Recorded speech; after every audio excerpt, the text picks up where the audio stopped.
like electronics prison. Well, I've set up now a studio, for extra bedroom, and it bothers Linda that there's my bed behind me. So usually I do a virtual, like I have a Springsteen background. So, but Yeah. I'm like, well, usually only my guests see the the video. So yeah. All right, I was going to do music, but I guess we just jump in. All right, let's do it. Yeah, All well, right. it would be appropriate to have music, though, because we've got Jesse Jackson with us today. Oh, that's true. Yeah, not that one. Not that one. That's right. All right, kids, welcome back. That's right. I'm sure you've already heard his voice, but we're back for another Third Best Southgate, starring the most famous man you've never heard of, Mr. Rob Southgate. That's appropriate. Yeah. I'm Phil. Lilith is still on vacation for a few more days, but we're joined by, if you listen to any music podcast, you probably know this man, Mr. Jesse Jackson. Hello. Thank you guys for having me. This is a hat trick for me. On Monday, I was listening to Kevin Pollak's excellent Marvelous Mrs. Maisel podcast. Oh, I haven't listened to that one. Yeah, he's having creative people and guests join him as they're rewatching. And so there's been a lot of good insight on the show and the creative process, but every episode he ends with a question. And on Monday's episode, he goes, and I have a question from Jesse. Oh, and I was like, yeah. So they talk a lot about oneers, and my question basically was, based on context, that sounds like it is a scene shot with trying in one without a cut, and so he expanded a little bit more. And then I asked him to compare Dan and Amy compared to a Sorkin Walk and Talk, and he talked a little bit of it. So it was very nice. He was careful not to say Jesse Jackson. I would have thought he would have made a joke, but I'm sure it's privacy issues, right? They're worried about the last name. Right. So then on Friday, I'm listening to the Hollywood Report podcast, and they go, and our first question is from Jesse. He wants to know, one of the co-hosts is talking just amazing things about Reservoir Dogs. And I said, I've tried the first episode. It didn't really capture me. Can you make your elevator pitch? So he talked about why he loved the series so much. And now then on Saturday, I'm on this podcast. So like I'm having a hat trick. Yeah, I you am are just doing everything. Yeah. Well, we invited you on because you're internet famous. You're on all these other podcasts. We thought, how do we not have you on? Let's just keep the ball rolling. Okay, every question today is from Jesse. Yes. Yeah. So one of the things I thought when you guys reached out to me is, for those of you who don't know, and I talk about this fairly often, but back in 2015, I reached out to Rob, who was at the time our leader. In a lot of ways, he still is my podcast leader. And I said, hey, Rob, I want to do a Springsteen podcast. And he says, sure. What's a Springsteen podcast? I'm like, well, I'm going to talk to fans of Bruce Springsteen's music. Okay, well, how are you going to find him? I'm going to use the internet. I'm going to use social media. Okay, sounds great. And he told me this afterwards. He told his lovely bride, Jesse's going to do a Springsteen podcast. I think we'll get a season out of it. I'm now at 1,100 episodes. I've been going for 8 years.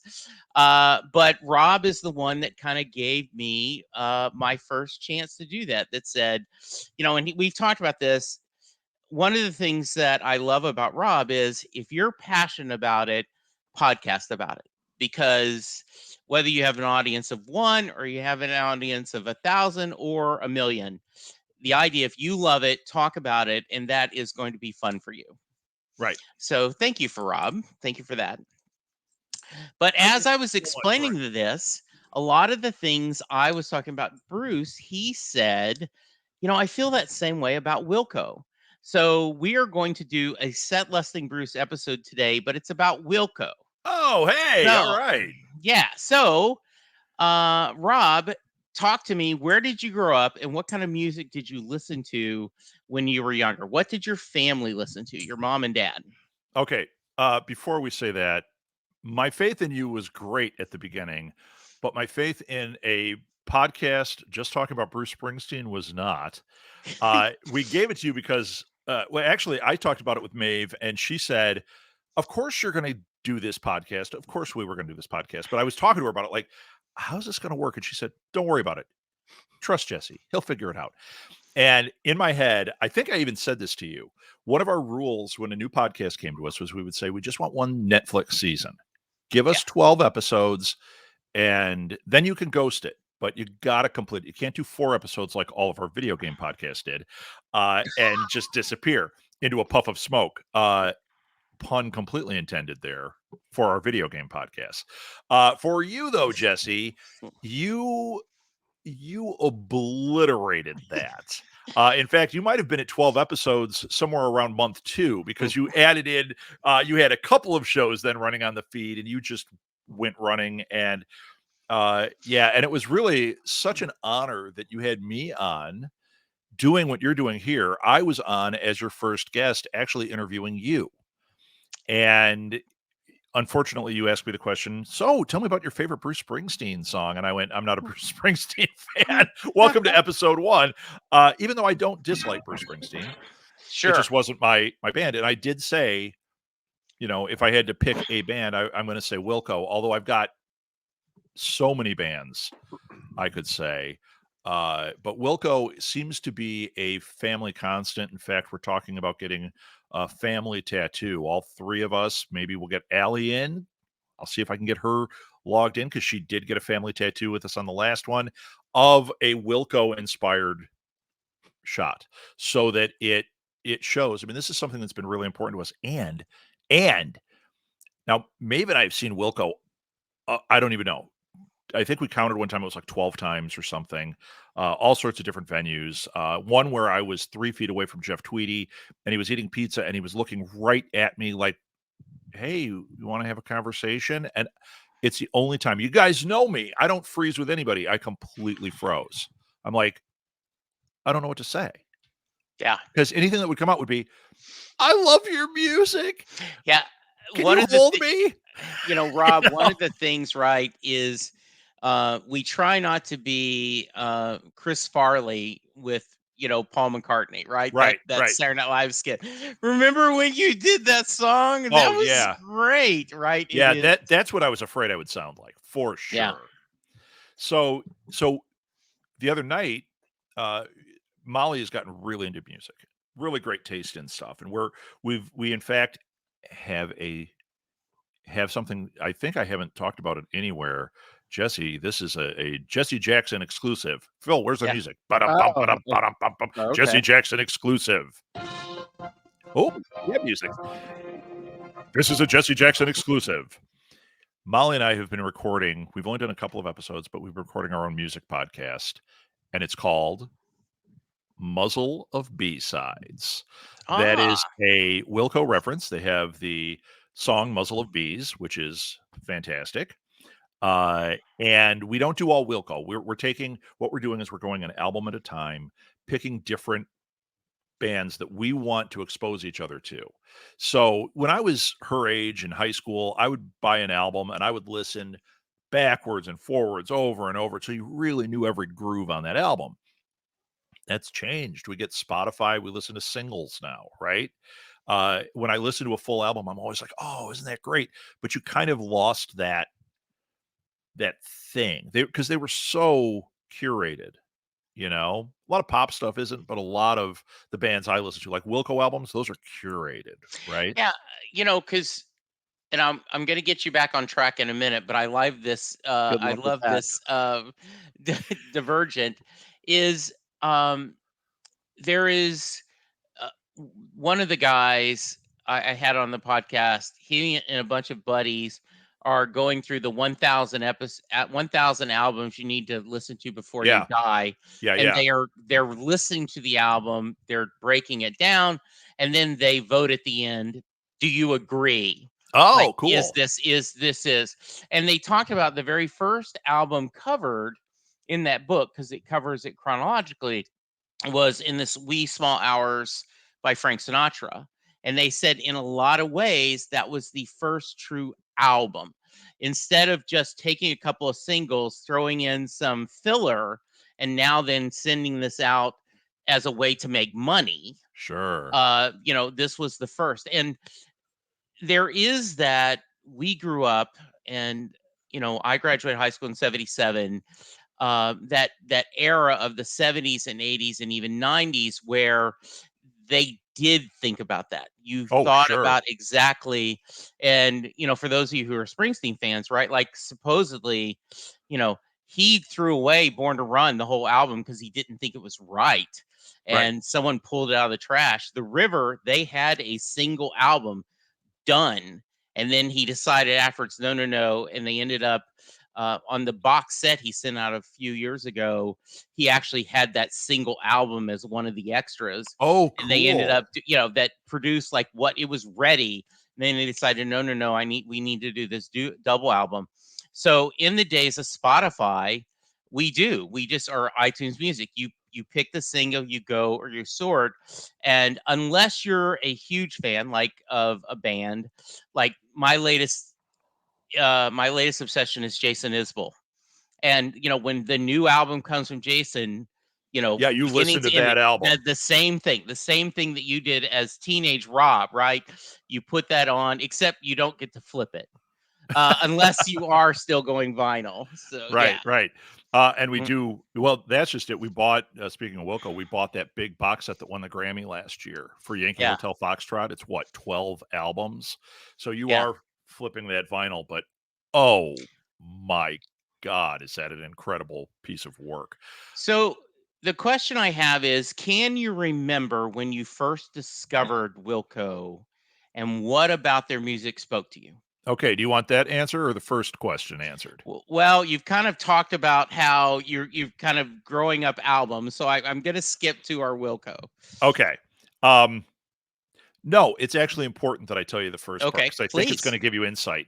And one more thing on Muzzle of B-Sides, what we do is each week when we do this, we're not recording weekly, but we bring to the other one an album and say, okay, this week we're listening to a Bowie album.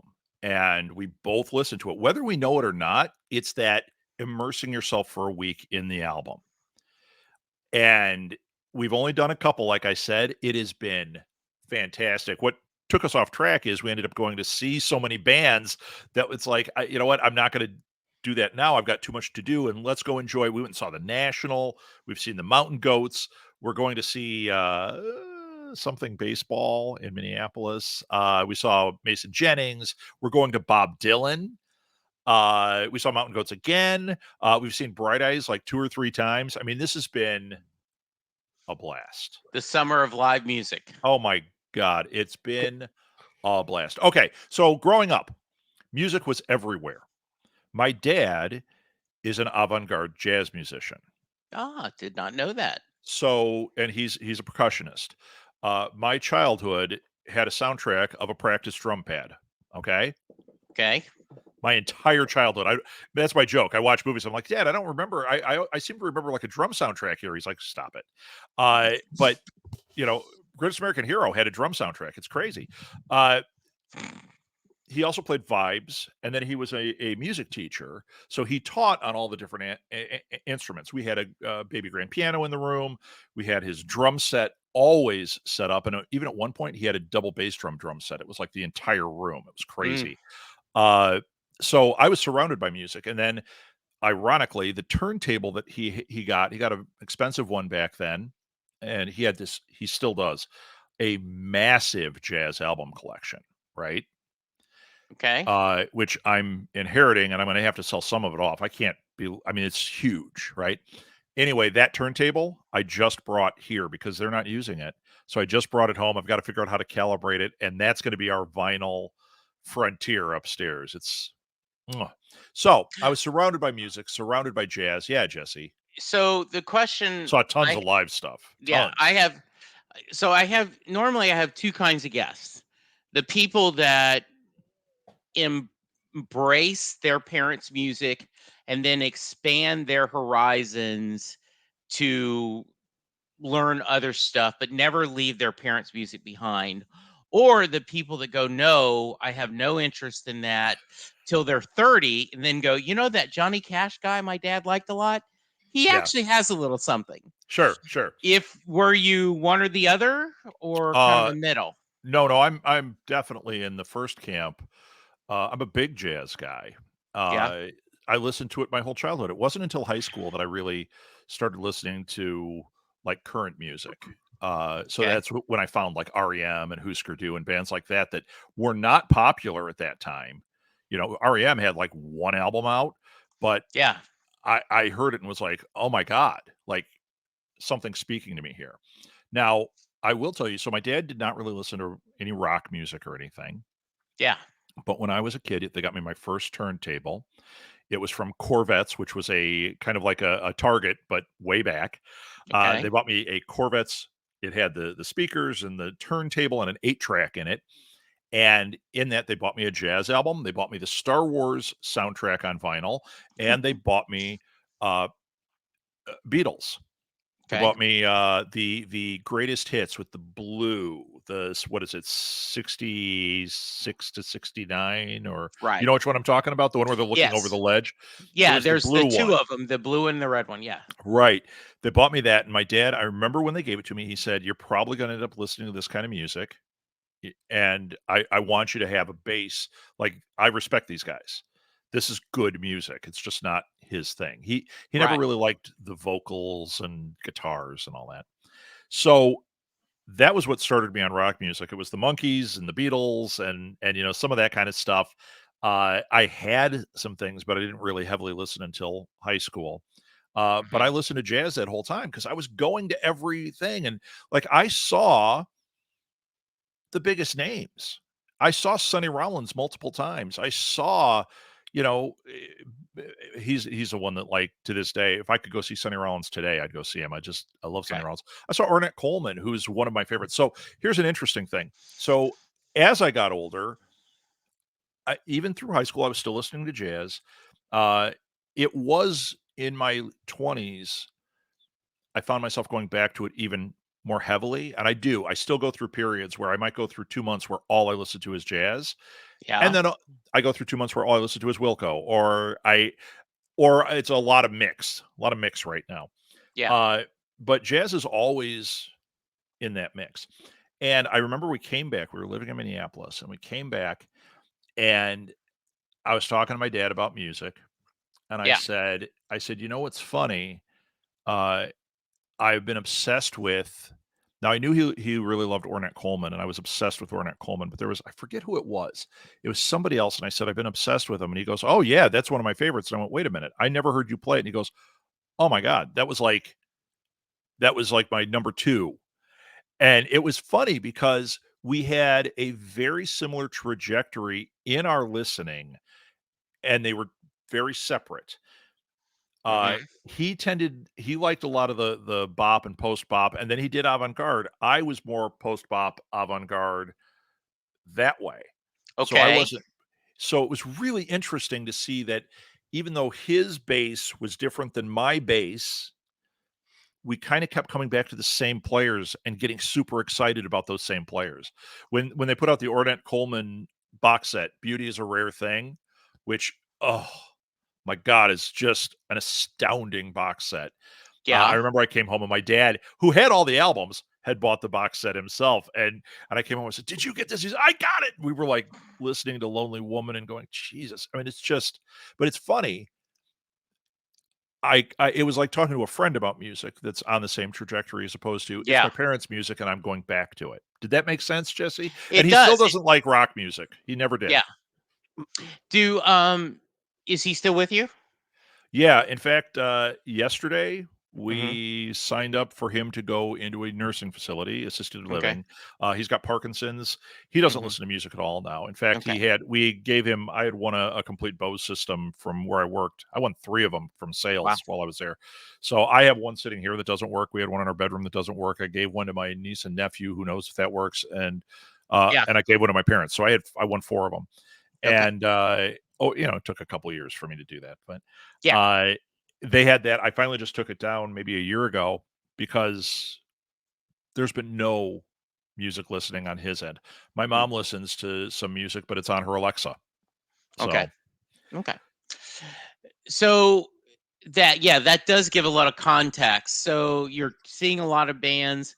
So yeah, and I I'll like ask those them arty again. bands, like a Yeah. Wilco, like a Lou Reed. I love Yeah. Lou Reed. The Beatles have Yeah. a very heavy art influence. Talking Right. Heads, big art influence, and jazz. There is a marriage between art and music, and that's something Yeah. I get really attracted to. Yeah. Music and dance, I don't give too much of a crap about. Okay. Which is why when I say pop music, a lot of that they come back to a lot of dance. Bruce Springsteen is singing a song and he might pop into a little thing. That's cool. He's having fun. He does a Yeah. full dance number, and the thing is like that's a taped voice because that's not what I'm into. I want to hear them. Sure. I went to see Phil Woods. My parents got us tickets when we were dating. Phil Woods is an alto sax player. In fact, if you know everyone knows the song "Just the Way You Are" by Billy Joel. Sure. That's him Okay. on that. He was recording a jazz album like in the same studio, and Billy Joel was like, "Oh my God, it's Phil Woods," and went over and said, "Would you mind laying down?" And he walked in and played that, and it became like the most famous sax solo in history. That's awesome. So we went to see him with his combo at a club, and we sat front row, and it was so cool. Talk about hearing. We were in front row, and I could hear him and his keys with the speakers were up here. So what Yeah. I was hearing was purely what was coming out of his horn. I could hear his keys clacking. I could hear him breathing. I was Nice. like, I could hear the drummer, like as he tightened something, you could hear it tighten. It wasn't mic'd. And I'm like, Mhm. oh, now that's how you hear music. Yeah. So then I'll go. Can you remember the first time you heard Wilco, and what about it spoke to you? And before I do that, Yeah. is it lyrics or music more? The Great melody or the question. lyrics? Once again, a context question, Jesse. I love it. Okay. I think everybody hears it differently, right? Hears music Right? differently.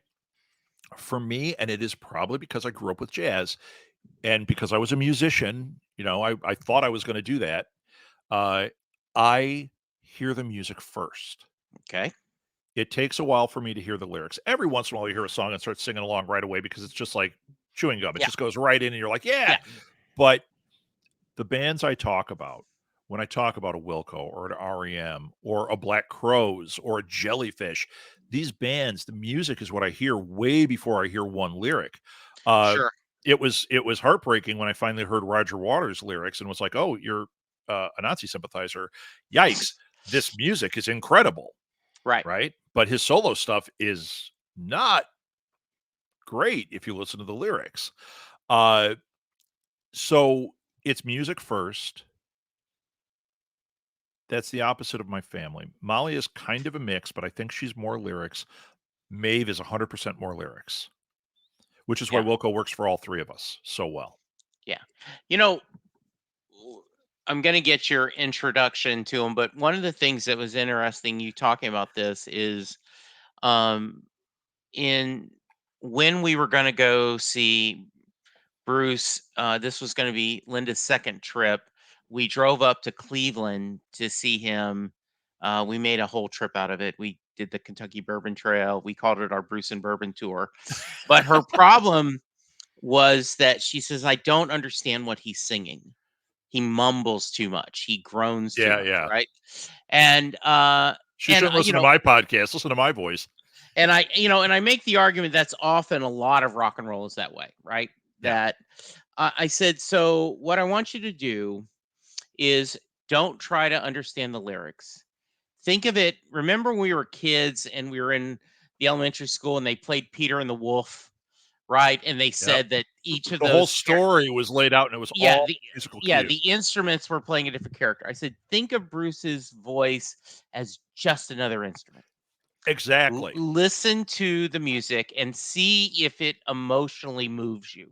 Lou Reed. I mean, yes, his lyrics are amazing, but that is an instrument, a unique instrument that moves you just from the way it interplays with the other instruments. Yeah, and so when she did that, that was the gateway to getting her And then once she did, then she would pull up the lyrics on, with the Mr. Google, and then could follow along and then learn some of the lyrics. Right. On this current tour, he does Kitty's Back, and it is the instrumentals and a lot of the horn sections. It does sound like something out of a jazz club. This live version, if you Google a live version of Kitty's Back in this tour, it gets very jazzy, and they take a long sambo. And someone's theory is at 74. By the way, we're recording this on Bruce's birthday. Oh, happy birthday, Bruce! He needs a break of singing and playing guitar, so he gets this. I'll get a jazz 6-minute break for a while. I'm just gonna let them kind of play, and I'll, So anyway, I get that lyrics, the music and it going in there. So you sent me some songs to sample, and I did, but talk about your origin story with them. Okay. When did you discover them? Okay, so this is kind of interesting. When you talk about relationship to a band, so they had that single Box Full of Letters off of AM, which was their first album. Okay. Mm-hmm. And I remember seeing it on MTV back when they played music videos and thinking it was a really cool video. It's the one where they're jumping out of a plane and the band is like the guy's playing the drums as he's falling out of the plane. Yeah. And I thought the song was a lot of fun. I liked how it sounded. It was a little different than what else was being played. It was in that era when, like, the easiest way to call it is kind of the alternative era, that 90s period where I know people call it grunge, but grunge was just an element of it. When you listen to alternative radio, it would be like Nirvana, maybe Pearl Jam, then Wilco, maybe an old Velvet Underground song. It was music that was not at that time like Britney Spears or Justin Timberlake. It was an alternative to all that stuff that was winning all the Grammys. This was something else. And I heard it. I thought it was really cool. And then I was working with a guy who I'm good friends with now, who's a rock musician, Patrik Tanner. And I was working with Patrik at a futon store. So we had a lot of time to sit around and we'd just bring in CDs, or there was a great radio station in Minneapolis at the time called Rev 105. You can go to Spotify and look up Rev 105, and there's still people have curated playlists of music from that era. And it's very close to how the radio was, although it does miss, like on Miles Davis' birthday, they would play a Miles Davis cut. It's a happy birthday, Miles, and they'd play it. And you're like, a couple of times during the day, and you're like, who does this on a rock station? It was very, very cool station. Anyway, Wilco had just put out their second album, which is a double album called Being There. And Patrik was like all excited that it was coming out. And this is back when you would order from the Columbia CD Club. And he was like, oh my God, this album. I'm so excited. And I was like, yo, I like that first song. And he's like, how are you not listening to Wilco? You would love Wilco. And I went, oh, I don't know. And I had introduced him to Mike Nesmith's solo stuff, which he loved.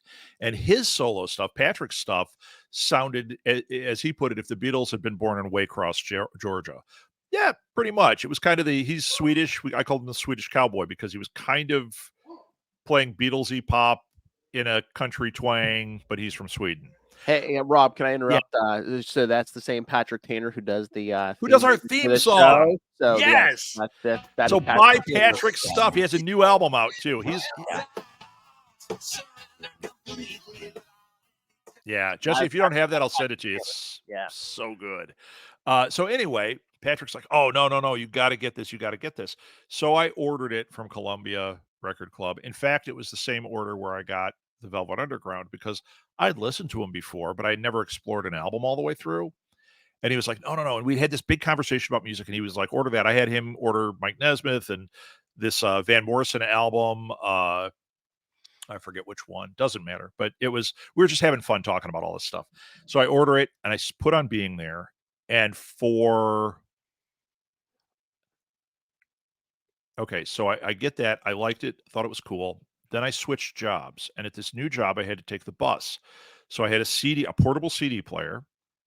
And it was like 45 minutes on the bus. So I listened to Being There and Best of Frank Zappa. He had a Best of album that was out. And I forget what the third one was. Oh, it might have been Foo Fighters. It might have been the first Foo Fighters album. Over and over and over. And being there, like, became part of my soul. Then Summer Teeth came out, and I bought that, and that became all I listened to for a while. And it snuck its way in.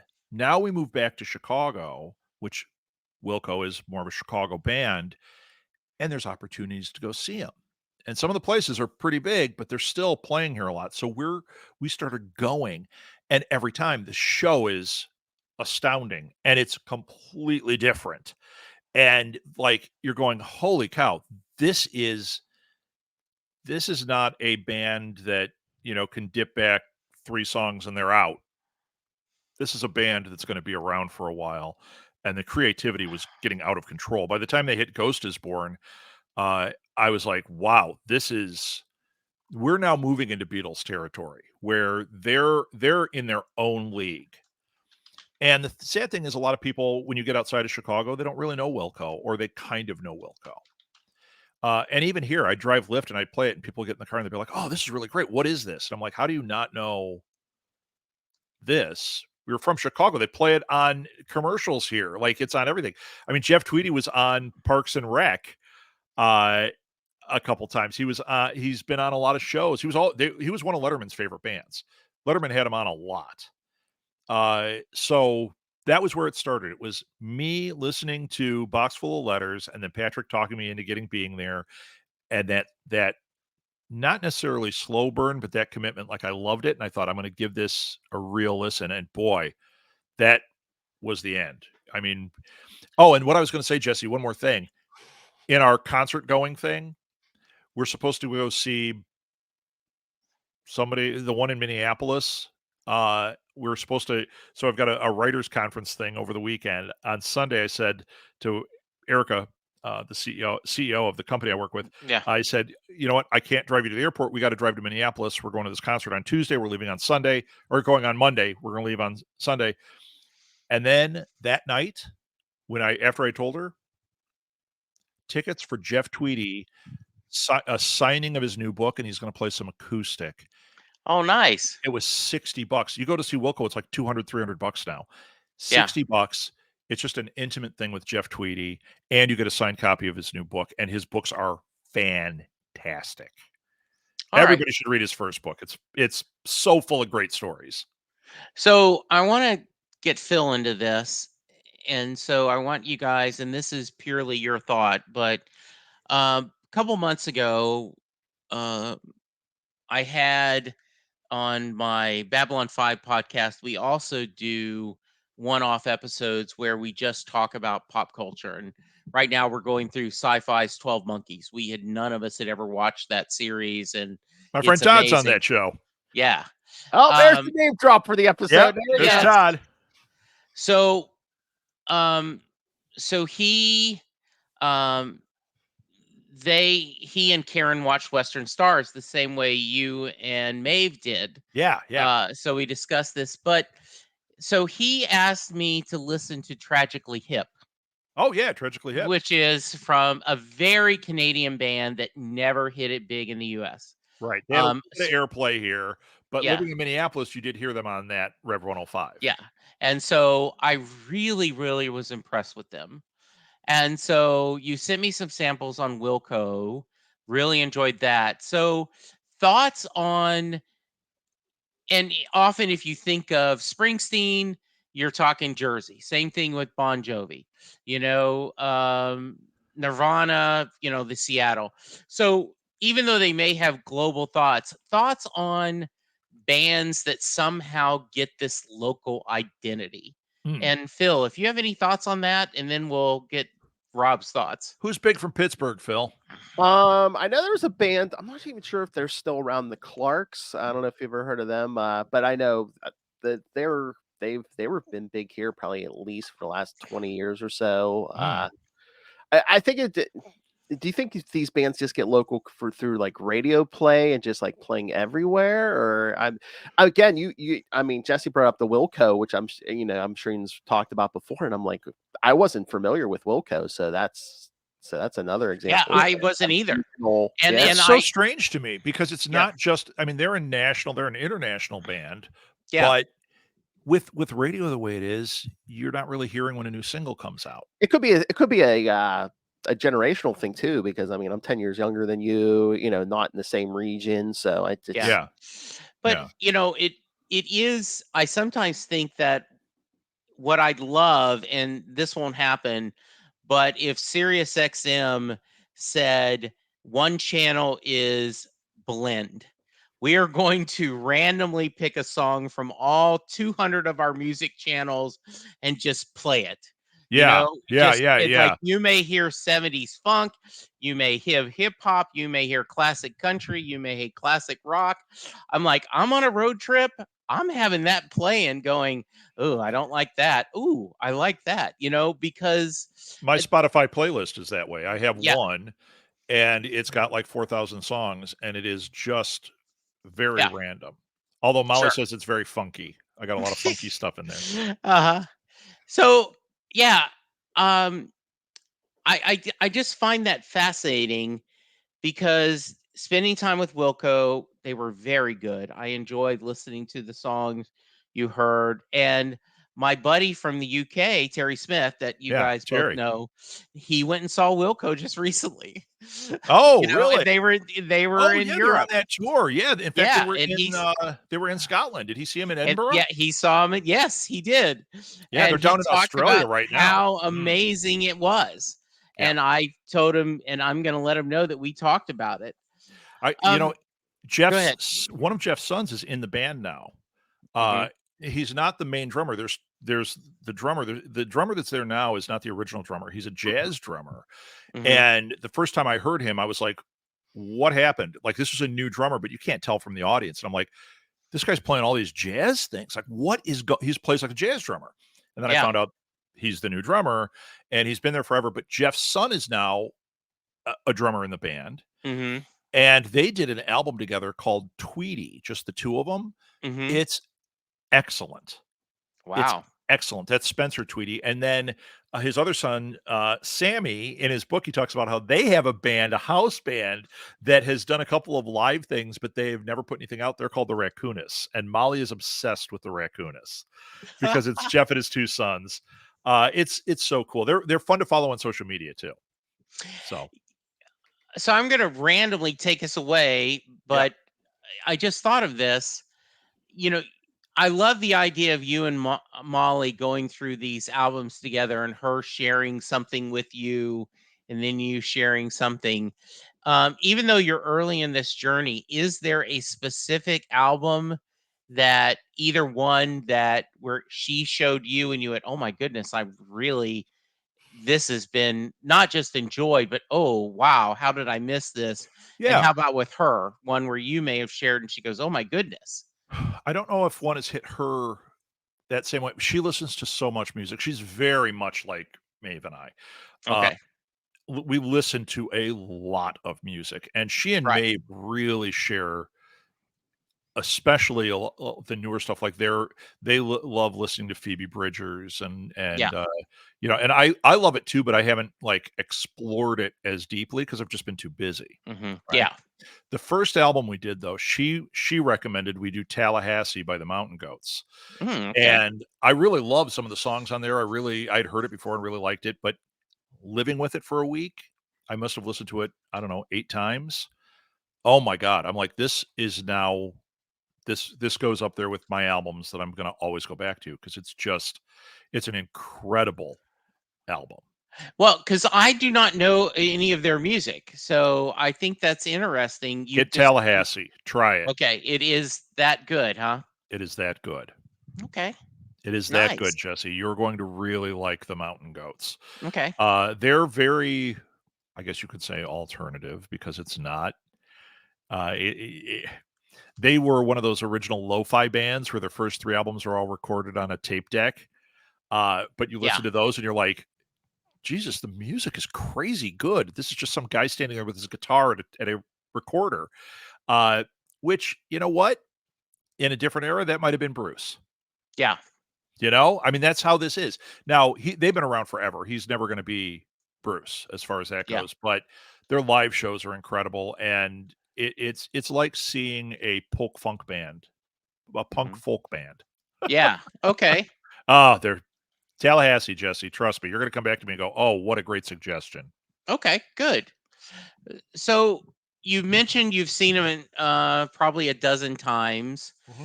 Are there any specific nights you also shared about watching him eat pizza?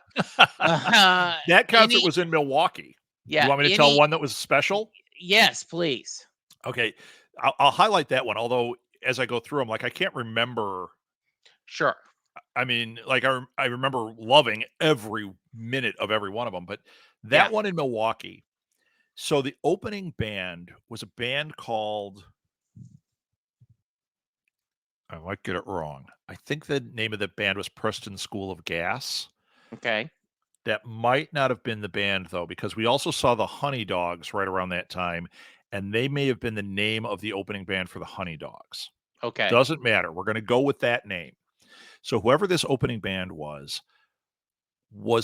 incredible. We were sitting there like, what? Who is this? It turns out that band was the band Pavement. You know the band Pavement? No. You ever hear the song "Cut Your Hair"? Gonna Sure. cut Okay. your hair. That's a really fine haircut. Pavement is also one of those bands like a Mountain Goats. Once you listen, you go, holy cow, this is a major talent, right? Okay. Well, this band was Pavement without the lead singer. And they were amazing. And during their opening part, the Wilco musicians started coming out on stage and just like, hey, you mind if I sit in? This was all not scripted. And you could tell by the reaction of the band, like, oh, Greg Scarrett's coming out. Yeah. Like, what? And they knew they were like, so then Jeff came out and they did do a couple of Pavement songs and they just knew them all. They just knew them all. And they were just like, hey, can we do this? And they're like, yeah, we're changing our set list. And they would do these. Oh my God. And then when Wilco came out, they kicked them off the stage and Wilco just put on a show because they were so like musically energized and elated by like hanging out with the Pavement guys who would have been, I'm sure, heroes of theirs. And getting to play their songs a little bit, it went, oh my God, it was just a show that like, if I could go back in time and relive that one over and over, I would. And we were 10 feet from the stage. Okay. I felt I could smell the pizza on his breath. No, I'm kidding. That was an incredible show. That was at the Eagles Club it was either Milwaukee or I don't know. It was somewhere up there. Wisconsin. Is there, one of the things that, especially in Springsteen fandom, people chase songs. Are there songs you haven't got to hear live that you wish you could from them? No. I mean, I haven't heard any of the new stuff. I haven't seen them in years. But there's nothing that I'd be like, I gotta hear, Red Eyes Blue, because I've heard them do it a bunch of times. I've heard Box Full of Letters. Yeah, no. In fact, I've seen them do California Skies repeatedly, and that's incredible. Ashes of American Flags, I've seen them do. I can't think of a song that I really haven't until after the point we really weren't going. Sure. Yeah. I think we stopped. I think I stopped seeing them after maybe Ghost is Born or maybe after Wilco the album, which is also amazing. Yeah. So, and the thing is, like, they've had a couple of albums that I'm not as attached to, but I think it's because busy, don't have the time to listen the way I did. Listening on a bus for 45 minutes, after you've done that for a couple of weeks and you've absorbed it, it's a very different experience than, I was driving and I listened and I was like paying attention to 100 things and, and then I listened to the new National album or I listened to the new Bright Eyes or whatever. So, yeah. Bright Eyes, right? I keep mentioning Bright Eyes. Yeah. Bright Eyes? Do not. What? Yeah. Jesse? Yeah. You need to find Bright Eyes. Just go to Spotify and look up their top 10. Okay. Or whatever the top 5, in fact. I'm going to tell you a song that the lead singer would not be thrilled by Okay. because everybody wants to hear him do this song. Okay. It's called First Day of My Life. Okay. And I can't play it. I'm going to turn that off. Okay. The name of the album might just be Bright Eyes. Okay. But First Day of My Life, give it a good Okay. listen, and Okay. it will get into your soul. Yeah. He's from Omaha. The whole band might be. I'm not sure. Molly would know every detail. Sure. And he's been called the new Bob Dylan. He's not the folksy Bob Dylan. He's Bob Dylan experimenting with music. Okay. And now that I've seen him perform a few times, they're right.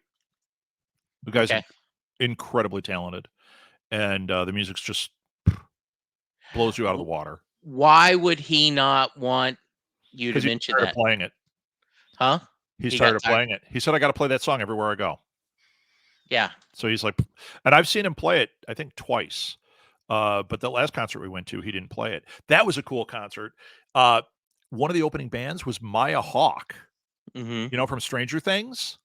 Okay, sure. It's Ethan Hawke and Uma Thurman's daughter. Yeah. She has a band. She's a legit musician, dude. Yeah. I thought, okay, celebrity band. Nope. She was so committed to what she was doing. She's been doing it a while. It was her and two guitar players that were playing acoustic guitars. And I was like, I could have listened to that all night. She was fantastic. And she's as committed to that as she is to, I actually think the acting thing might be her hobby, whereas music is what she does. Yeah. It was crazy. So, I always think of this story. Linda Ronstadt was on the Tonight Show with Johnny Carson. So this ages the story, right? And she was talking to Johnny about seeing Frank Sinatra for the first time. Sure. And she talked about that she wanted to hear everything, right? She wanted to hear all. And all of a sudden it struck her that she is tired of singing Blue Bayou. But her audience isn't. Right. And she says it gave me a totally different perspective. Absolutely. That, oh my goodness, I'm wanting this. That's what my audience is wanting too. Right. And I thought that was it is easy. And I've had people on Set Listing Bruce that go, Jesse, I mean, I don't need to hear Born to Run again. I've heard it. I've seen him 60 times. I don't need to hear him do Born to Run again. Right. And I'm like, yes, but that person who's never seen Bruce Springsteen live before, that's what they want to hear him do. They are going to. And yeah, she said, you're right. I will never think that way again. Yeah. And I had a wonderful buddy, Mark from UK, said, when I'm at a Bruce show, and he's gone to over 50, he says, I watch the stage the whole time. I'm watching either Max or I'm watching Bruce or I'm talking Neil till Born to Run comes. And I turn my back to the stage and I look at the audience. Yeah, because you watch the party that erupts. Yes, because of hearing that song, right? Yeah. Well, see, that's just it. Like when Wilco, they have to play certain songs every time. Yeah. But I feel like they dig into it differently. Like they've explored these songs in ways that you're like, oh, this is kind of a new approach to it, in a way that's very satisfying as a fan. Mm-hmm. Not being, because I've also seen people that do it and they make it like it's now a dirge, and you're like, really? Yeah, that's not great. And I also think you get bands like Springsteen or Elvis Costello. They have those songs that everybody wants to hear, but their catalog is so huge. Yeah. That you have to go, okay, the top 5 on Spotify might not be played tonight because they've got 5,000 songs to pull from. Yeah, there's been a lot of controversy this year because he has not changed the set list a lot. Oh, really? Yeah, he has been very and we have different people like, no, I expect them to change the set list a lot. Other people said, okay, if before the tour they had given you what the current set list is, would anyone have complained? Well, no, because it's a wide variety and he has a lot of other things. It just I think some fans are a little spoiled because he would change often. Right. But he's doing a lot of a wide variety. I think there is that. I remember 60 Minutes did a story on Bruce, and the guy doing it had said, "This song's so popular, you don't even need to spell it out. You just put 3 letters, BTR." And I was like, "Yeah, but if you notice on the set list, he doesn't write 10th Avenue Freeze out. He writes 10th." I mean, this is, I think you're overstressing. But so there was Steven and I think it was Steven and Roy Bittan were being interviewed, but I know Steven. And they said, "So you guys do that every night?" And Steven goes, "Yeah, and one day we're going to get it right." And, the guy laughs and he goes, "He thinks we're joking." Yeah, right. Yeah, it's like, this is, and I love that idea of like, we're just trying to get it right each So time. you got to listen on Frank Zappa's Make a Jazz Noise Here. I think it's like the second or third cut. He introduces the guy who's playing like vibes. Yeah. And he makes a point. Like, this is a live concert, and it is a lot of it is instrumental. Yeah. And I can't remember. I think the song was Dickie's Such an A-Hole was the name of the song, I think. And he brings out this guy and he's like, "We're going to have a special night. We're going to bring out," I'm almost doing an impression here, "so-and-so to play the beginning of Dickie's Such an A-Hole, because you fans want it exactly like it is on the album, and he effed it up last night. So we're going to try it." So he makes him play it. He goes, "Do it the wrong way." And he goes, diddle it, diddle it, diddle it, diddle it, and the guitar player goes, don't. They're like, "Do it again." He's diddle it, diddle it, diddle it, diddle it. And he's like, "Almost." And that's exactly it. It's like, you play these songs 8 million times, and think about playing in Zappa's band. The music's so complex, and Zappa literally changed the set list from the stage. Yeah. If you've ever read his autobiography, he talks about it. He's like, "Hey man, if we're going to play our songs, you better know my songs, and you better know it in every key and be able to shift it to any style." He had a thing he did on stage where, like, he'd go like this with his finger, he'd swing his finger, and that meant reggae style. And they had to, on a dime, okay, 4, 3, 2, reggae style now, in the middle of a song or whatever it was. Because you had to, it wasn't like, "Oh, my stuff is so brilliant, you have to know it." It's like, we're not going to get bored. We're not going to give the audience a boring thing. We're going to have fun with it. We're musicians. Let's be musicians. I love that. I love it. And Western Skies, you brought that up. Now, I bet that set is kind of a set, right? When he tours with it, he probably kept Well, see, he's close never to it. toured. He never toured Western Stars. That was a one-time performance. And in fact, on the new tour, he's doing nothing from that album, which is really, because that's a beautiful album. It is. Not one song made the cut. Letter to You did. 2 or 3 songs from it. Tom Morello tells a similar story. He's touring, with the band, and he's like, and that's one of the things, people got spoiled during the last few tours. He would take sign requests and he would do a lot of audibles. He would play. And this one, he has more of a structure. It is. In, according to Steven, it's a story we want to tell. Right. And, it's a theme he wants to do. But Morello would every once in a while go, "That's one I know." Would have to figure out. We just watched Billy Corgan and Smashing Pumpkins did a live stream the other night. It was an acoustic set. The whole idea was, it was the 30th anniversary of Tangerine Dream. Yeah. And they had played a concert, an acoustic concert at Tower Records in Chicago. Mm-hmm. And it's this legendary concert. There were, 40 people there. Yeah. They recreated it at the tea shop that Billy Corgan now owns. And they even had the Tower Records sign behind him and everything. And they played the acoustic Tangerine Dream. And at the one song that they had to stop because they were afraid the floor was going to fall through, they said, "Well, this is the first time we're playing this song in its entirety." It was, first of all, it was amazing. But one of the things that it ties to this, it was interesting. He was saying that he and the band have been saying for a while, they want to tour Tangerine Dream again.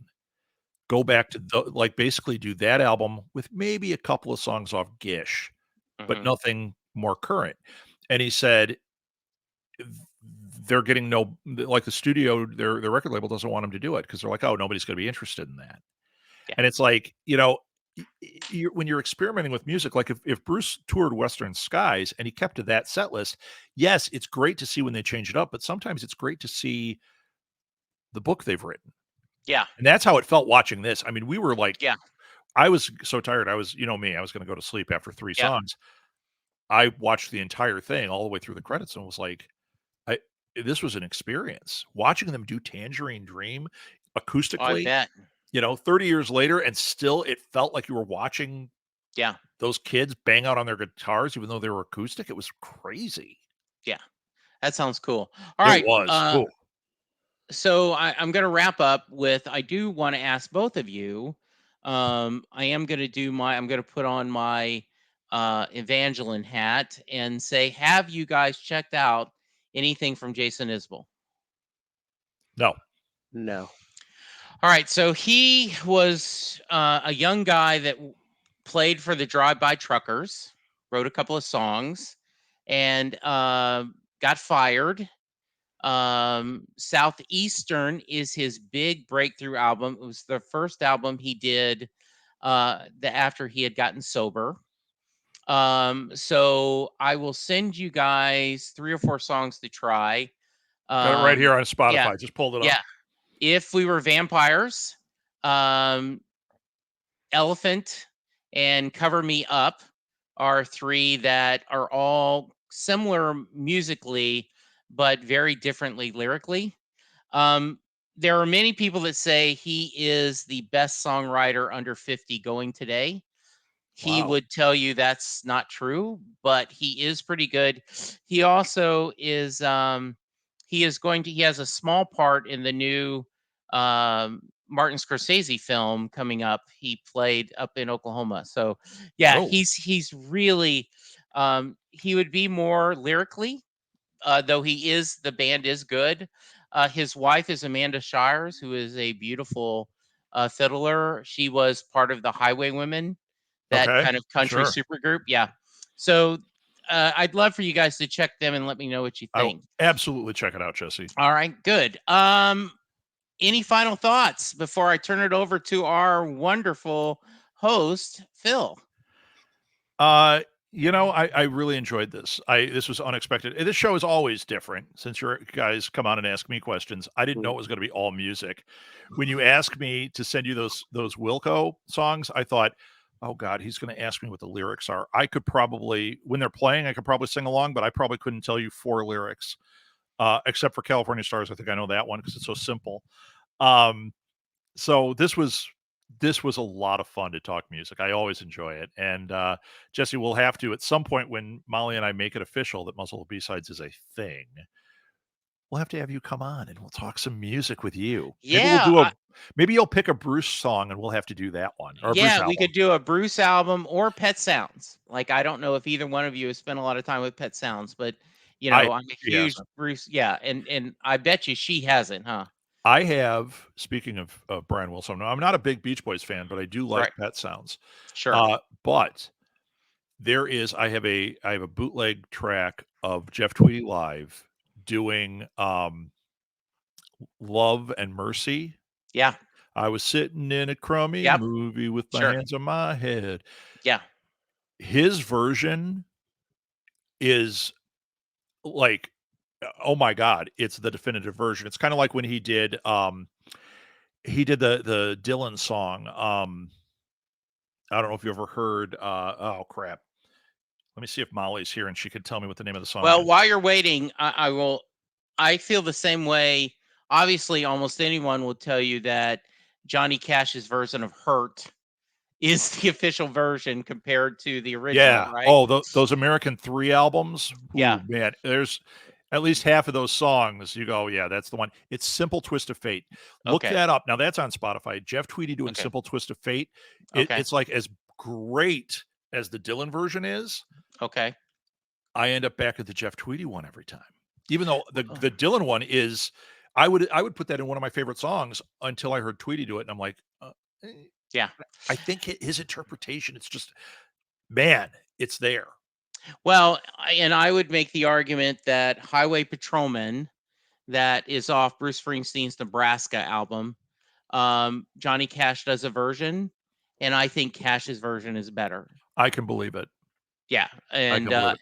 and I was lucky enough to have Warren Zane, who wrote the book. He just wrote a book on Nebraska, Delivery from Nowhere, which I recommend you read. It reads like a mystery novel. Ooh, Why is one of this, the River had Bruce's first top 10 hit, Hungry Heart. It's his first commercial true success, even though Born to Run and Darkness were good. But I mean, the River took another level. Yeah, right. And then skip an album, Born in the USA, goes into the universe. Right. And he does Nebraska between. Right. Why? Yeah, that's an interesting question. And Nebraska, of those albums you mentioned, is the one that I like the best. Exactly. And so this book, he interviews Bruce, he interviews people, and it's almost why.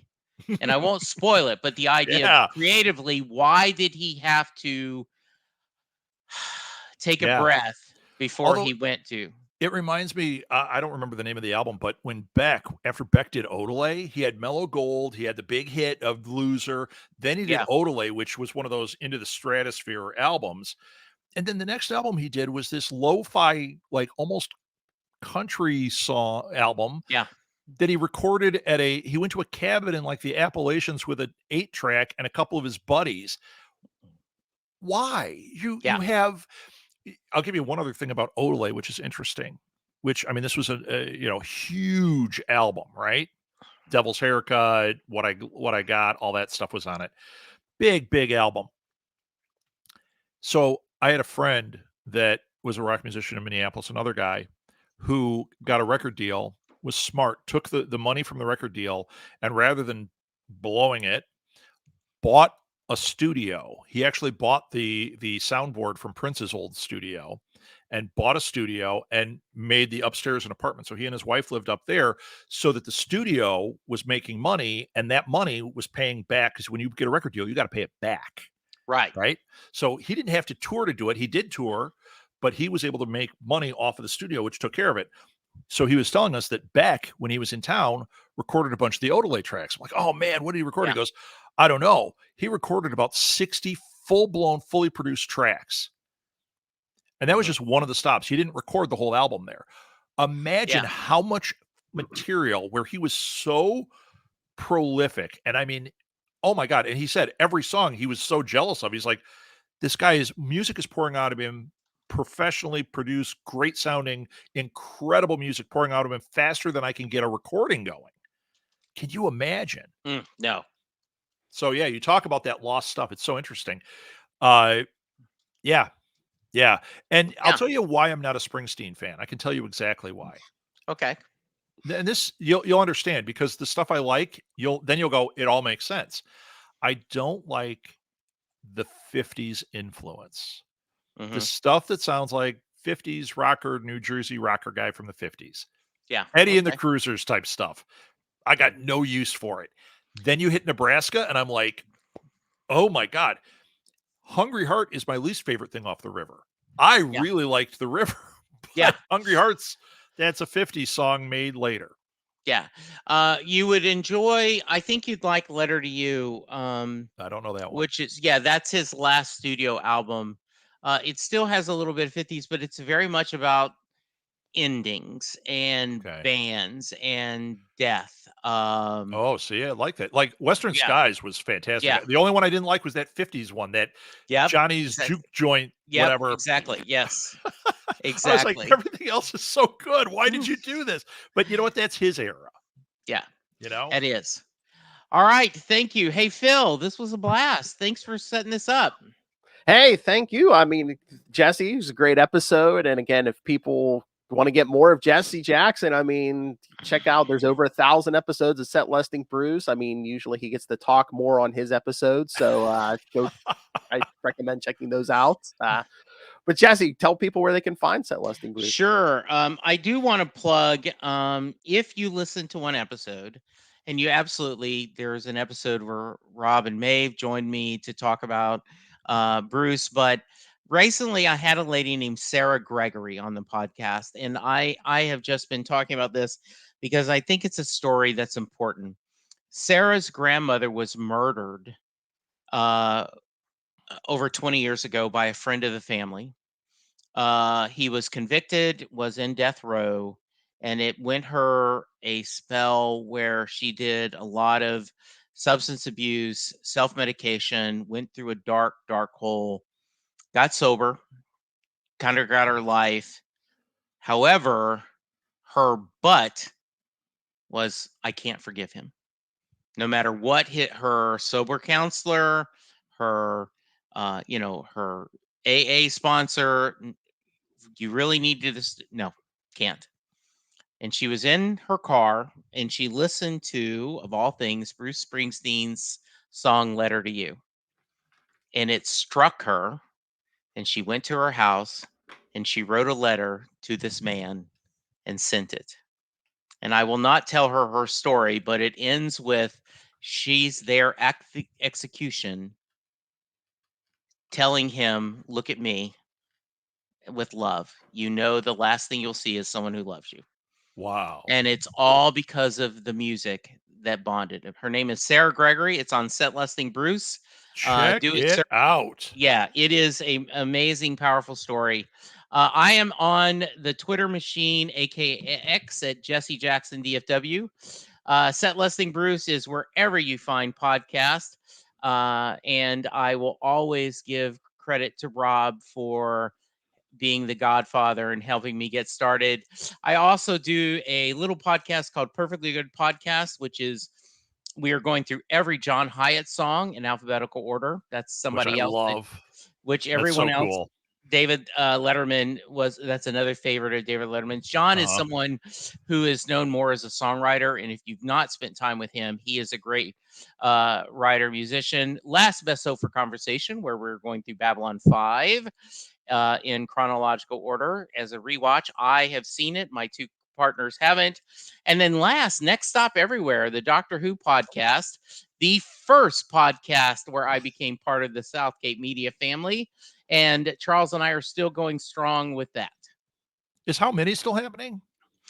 Every once in a while. My friends kind of drifted off. And so, yes. But yeah. Well, if you follow the Southgate Media Group Facebook page or Twitter for now, I do share when I see new episodes of your stuff, as I do with Phil's stuff. So thank you. It's still alive. In fact, Jesse, go ahead and keep hope alive, because that's Jesse's tagline. I stole it. Enough said, right? Yes, indeed. I beat you to it, Phil. That should be the ending of everything. Enough said. No, enough said. No, just the beginning of this the episode, like I think Rob answered a question with a plug, and I'm just like, you know what? For all you people who are like, why does Phil plug his stuff so much? I'm like, look where I learned podcasting. Feet of Rob Southgate and Lil Hellfire. I'm like, the plug machines. Yeah.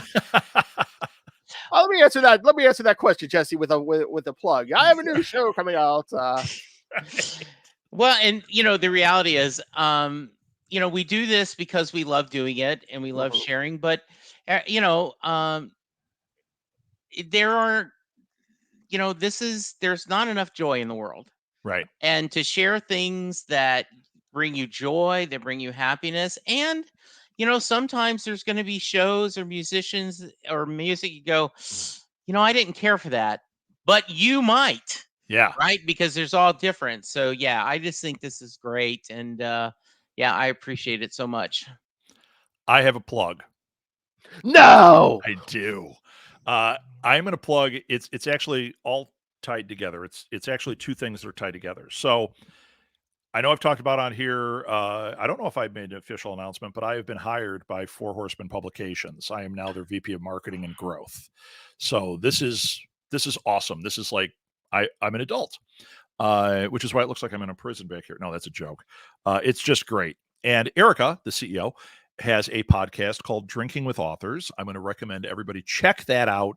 I'm trying to help her grow that podcast. She's on episode like 400, and she literally drinks with authors and they talk about books, and it's just this highly entertaining, show. And if you're a book person, you're going to find new authors. So check it out. It's called Drinking with Authors. Now, here's where the other plug is. This is the important one. So I'm trying to help them, Four Horsemen, grow their YouTube channel. So if this all works, okay, so there's an if. I'm not sure if it's all going to work, but if it all works, on International Podcast Day, which is the 29th through the 30th, it's next week. I should probably know that. Phil, go to the computer. When is International Podcast Day? I think it's the 29th. Anyway, on that day, I'm doing a YouTube takeover of their YouTube channel. It's Four Horsemen Publications. If you follow me, I will definitely share links. And what we're doing Saturday, September 30th. Saturday, September 30th. There you go. We used to always do our marathons, our podcast marathons, right at the same weekend as International Podcast Day, and we'd promote it and they'd promote us. Well, this time I'm doing it for Four Horsemen. I want people to become aware of Four Horsemen, number one, because it's amazing. I'm in love with this company. Plus I love books and they've got just great stuff. But what we're going to do is I'm going to put, so on Drinking with Authors, she has had 31 or 29. See, I'm getting all these numbers screwed up. Authors from Four Horsemen over the course of the 400 episodes as guests. Mm-hmm. So what I'm going to do is throughout the day, it's just going to keep posting episodes that featured a Four Horsemen author from Drinking with Authors. So there'll be a running playlist every hour. New episode. It's actually every 50 minutes there's a new episode. It's going to stay up for a month, so you don't have to listen to 24 hours worth of shows. But it's a great way to get exposed to Drinking with Authors, to hear all these cool authors and what they're doing. And I'm urging you, please subscribe to the Four Horsemen Publications YouTube channel. And while you're at it, if you like Drinking with Authors, go over there and subscribe to that too, because we've got a lot of really cool content that we're starting to develop for both of these as I'm growing these. And there may be some appearances by a Mr. Jesse Jackson. No, not that one, but this one.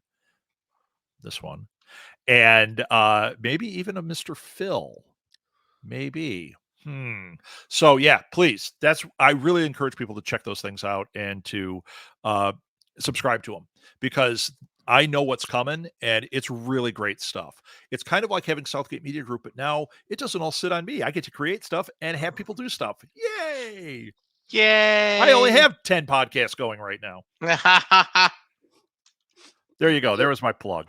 For those of you who know, kids, that's nothing for him. That's nothing. Yeah, see part 2 where I just do an hour worth of plugs. That'll be on later. That's what the show is for. Okay, so yes, thank you, everyone. If you have any questions or you want to hear Rob Southgate ramble about a topic for an hour, or you want to come on and ask me questions, yes, I'll take yes.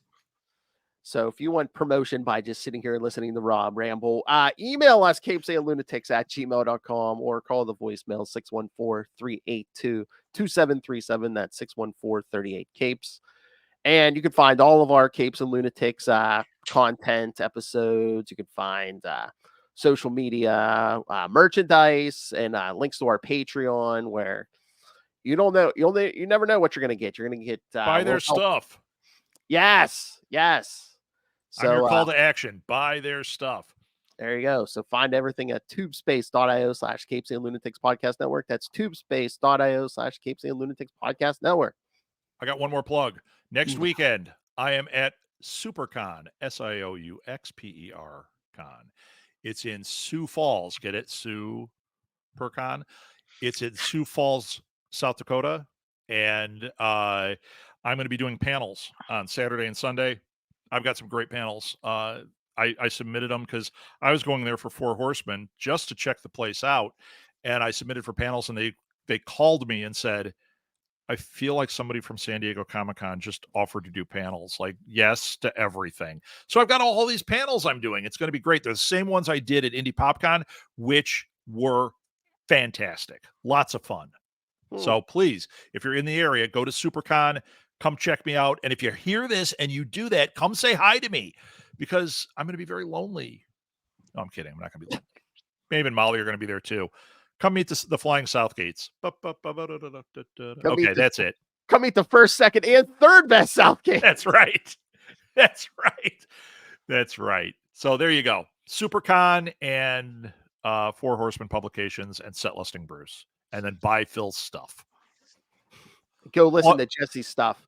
That was my plug platter. Yes. Served up hot. All right. Let's close this out with Patrik Tanner. Another plug. Patrik Tanner and the Faraway Men. Go buy their stuff too.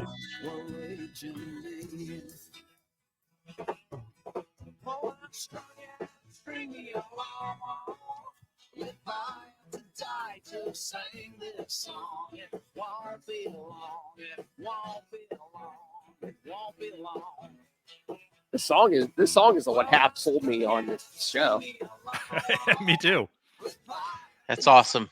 Well, it's got the greatest first line. I was stoned, alone, and wearing your shirt. That's all I need to hear. I'm like, I'm in. Yeah.